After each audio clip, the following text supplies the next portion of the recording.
I'm Anjali Kimlani, senior reporter here, covering all things healthcare, which means everything COVID as well. And that gives me the responsibility and the pleasure to introduce you to someone who needs no introduction, Dr. Anthony Fauci, director of the National Institute of Allergy and Infectious Diseases. Dr. Fauci, thank you so much for joining us today. Good to be with you. Thank you for having me. I'd like to start off with a debate I'd like you to settle for me, please, and that is, right now we're looking at skyrocketing cases across the country, setting daily records at more than 80,000 cases per day. People are saying that this is a third wave, but I seem to have missed that. So I'd like for you to settle this for me. We're in the third peak, clearly. What wave are we in? Is this an elongated first, a second, a third? Please. I look at it more as an elongated and exacerbation of the original first wave. If you look at when we got hit badly, which was dominated early on by the northeastern corridor, particularly the New York metropolitan area, the cases went way up and then came back down to a baseline of about 20,000 cases. So we never really cleared and got down to a very low baseline, which I would consider to be less than 10,000 per day, maybe just a couple of thousand per day. So we stayed at 20. Then you remember when we tried to, quote, open up the economy again and open up the country, there were several states that did that in a somewhat varied way. Some did not adhere very well to the proposed guidelines. And what you saw, particularly along the southern states, Florida, Georgia, Texas, Southern California, Arizona, we started to see a peak that brought us up to around 70,000 per day. Then it came back down again only to about 30 to 40,000 and was stuck at around 40,000 for several weeks to, if not a month or more. And now as we're getting into the cold weather, we came back up again to the worst that we've ever had, which was over 80,000 per day. So if you look at the chart, which you just showed, we've never really had waves in the sense of up and then down to a good baseline. It's been up and wavering up and down till now we're at the highest baseline we've ever been, which is really quite precarious. So, it's kind of semantics. You want to call it the third wave or an extended first wave. No matter how you look at it, it's not good news. That's a very sobering, and thank you for settling that. We look at, you for guidance for all of what is going on and the advice that you've given, the mitigation strategies. And it seems like you've been able to really get that message out there and directed it to a number of very segmented audiences. We've seen just how insulated some populations are in this country as a result of this pandemic. How do you decide to, take on some of the media requests when it comes to, shows with celebrities or children's shows? I've seen you on a couple of these and you make all the time for it, but what goes into that decision of targeting these specific groups? Well, I try, and my colleagues also. I believe that public communication, when you're in the middle of a serious situation as we are now with this historic pandemic, is absolutely essential. And you try to get to various segments of society. So, I think you brought up a good point. I've done things where you appeal to children to try to get them to understand without frightening them the crisis that we're going through. You also want to get to the people who are out in the front lines who are putting themselves at risk. You also want to make sure that the healthcare providers realize how much we appreciate them and the risk that they're taking. But you also have to get to another group that I think is a bit more problematic, the people who, for one reason or other, are getting the misinterpretation that public health measures are in conflict with a healthy society in the sense of economically. It's kind of pitting the economic interest against the health interest.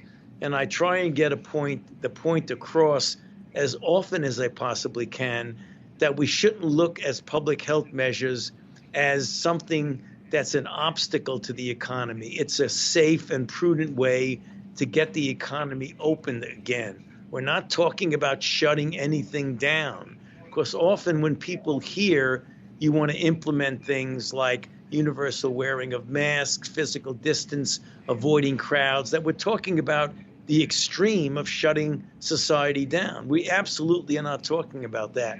We want public health measures to be the gateway or the roadway to safely and prudently opening up the economy again. So you could have both. You could have good public health measures and you could still leave the economy open.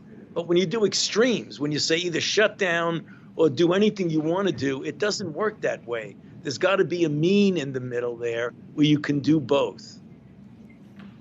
And that's a message that you've definitely been driving in. And unfortunately, against your best efforts, you've also met with some pushback, either from the public or even from the president. And so I wonder, as you continue to tirelessly send out these messages, you're also met with having lived through, unfortunately, a very public experience of what many of us fear, which is the toxic work environment. And you've said you've stuck strictly to business on this front, but I wonder, does it undermine your message to have the president constantly say things that are the exact opposite of what you're saying? Well, I would say it's certainly not helpful, but that's something that I really don't think I should be, wringing my hands about what I do, since there's this limited amount of time in the day, and to just get your energy focused, as I say, like a laser on what the proper and appropriate public health measure is, and hope that people hear you and understand that adhering to public health measures now is going to make it easier and more quickly getting to where we want to go, is to approaching some form of normality. Luckily, despite the fact that we're dealing with a very, very challenging period right now, even more so as we enter the cooler months of the fall and the colder months of the winter, that vaccines are proceeding at a very good pace, and we should be on time to get an answer. And I think it'll be a positive answer by the end of this year, the end of November, the beginning of December, so that we can start distributing vaccine to those who are most in need, particularly healthcare workers and the vulnerable among us in the population. So that will help a lot, but it's not going to be solving the problem by itself. We will not be able to abandon prudent public health measures for quite some time right now. We've got to make sure that's going to be part of what we do without closing the country, without closing the economy. We can do this. I'm absolutely convinced if, as a nation, we pull together and do some fundamental common denominator public health measures, that we can get through this with a lot of help in the future from vaccines and adequate therapies.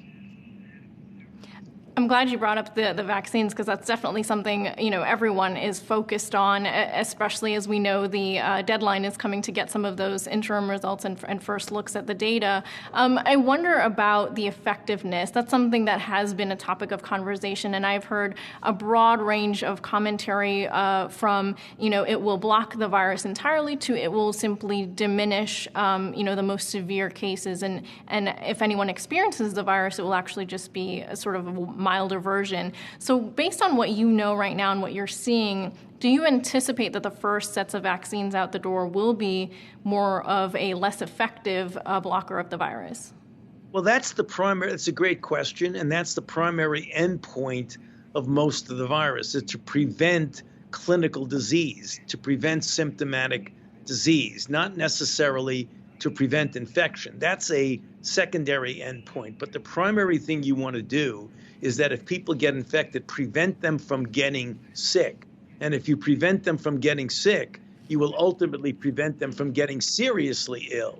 So that's what we want to do. The first point, which we call a primary endpoint, is that if the vaccine also allows you to prevent initial infection, that would be great. But what I would settle for, and all of my colleagues would settle for, is the primary endpoint, to prevent clinically recognizable disease. And that's what we hope happens. And if we do, that will go a long way to diffusing this very difficult crisis that we're in. Of course, and going to the point that you've made that the vaccine won't be the end of the story, definitely mitigation tactics will remain in place for some time. Going on to the trials themselves, it seems like the UK is setting up to do a challenge trial, and while we already have some vaccines in late-stage trials here, it does seem that with the number of candidates out there, there's some room for using this strategy. Is the US setting up to do a challenge trial as well? We really don't think that that's necessary. When you have so many infections, I mean, we're having in this country, as we started the discussion off, with over 80,000 infections per day. Fundamentally, when you do challenge studies, there are a number of reasons, one of the most important of which is that there's not enough disease activity out there for your vaccine trial to give you a definitive answer. And even though challenge studies may have a place under certain circumstances, it's not the same as the actual circumstances with which a person gets naturally infected. So although you can get some good information from a challenge trial, the real world information that you want is out in the field when someone is actually being exposed to natural infection and to determine if the vaccine prevents against that. So right now, we're not planning any challenge studies because we have so much infection going on. We have 5 or 6 vaccines that will be in trial in the midst of these 80,000 per day infection. I think we're going to get enough information that we need to make a decision as to the safety and the efficacy of a vaccine without resorting to a challenge trial. Okay, and speaking of that an unfortunate number of cases in this country, we know that with the cases rising, being in contact with people is getting more dangerous. When we look at sort of the political climate we're in, having to deal with the campaigning, we still see rallies happening. And I just wonder, with the recent reports of aides to Vice President Mike Pence being positive, should these rallies be canceled at this point, this close to the election day?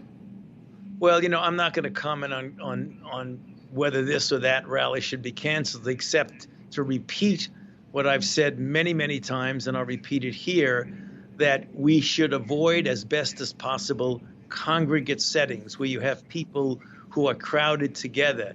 If that happens, it should be outdoors, and if that happens, it should be with virtually everybody wearing a mask. So, there are 5 things that I talk about all the time: universal wearing of masks, keeping distance, avoiding congregate settings, avoiding as best as possible indoor things where there are crowded people indoors, and wash your hands as often as possible. That goes for any circumstance, no matter where it is and who's doing it.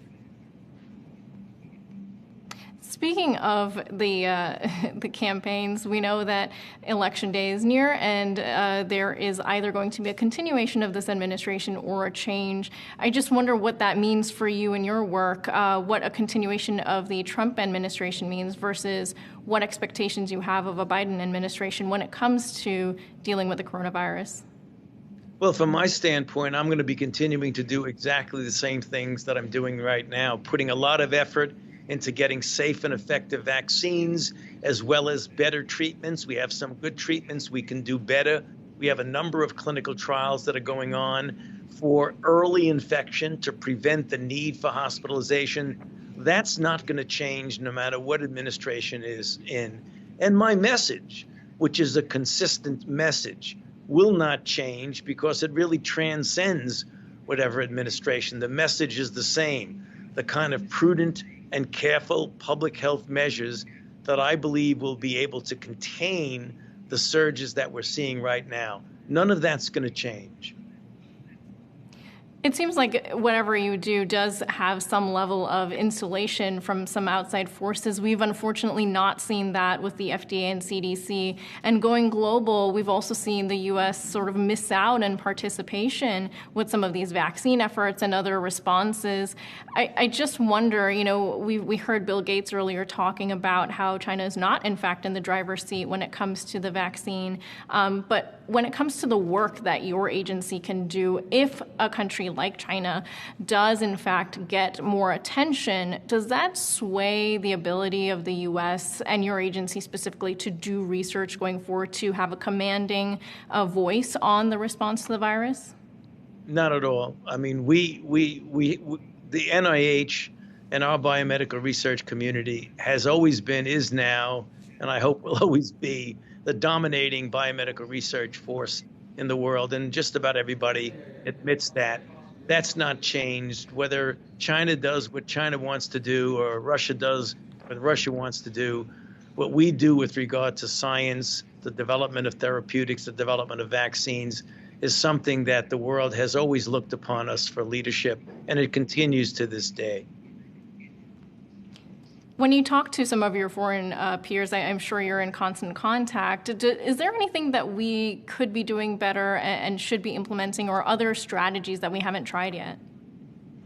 Well, I mean, you're absolutely correct. I am in close contact with my scientific colleagues and my public health colleagues, which long antedated COVID-19. So those relationships stay the same. The part of your question, when you look at what we've done, could we've done anything different? It really depends on what you mean. From a scientific standpoint, I think what is going to turn out, and I hope so, I don't want to get overconfident in it, but I think one of the real successes that we're going to see over the next couple of months is what's happened in the arena of vaccines, as well as, in some extent, newer and better therapeutics. So I think we can look forward to something positive there.